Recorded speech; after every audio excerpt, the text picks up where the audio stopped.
I'm Greg Wildevor. I'm the owner of Whispering Pines Landscaping. Started in 1993 and developed a really strong brand based on a team of people that are dedicated to growing and developing themselves. A team that has every desire to be the best they can.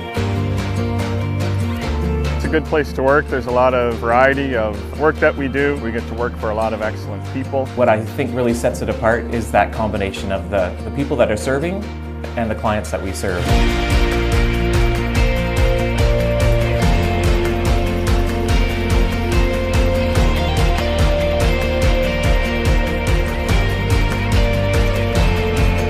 We have such a strong team that doesn't want to stand still. None of us feel like we've arrived.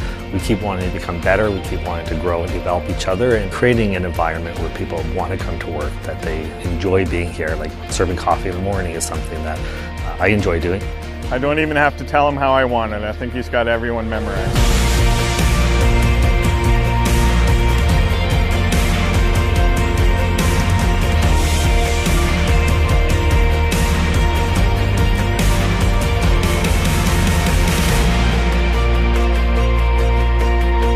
Greg is a great leader. He also values the contributions of others to help bring the company to the next level. We enjoy it together as a team, and we continue to grow as a team.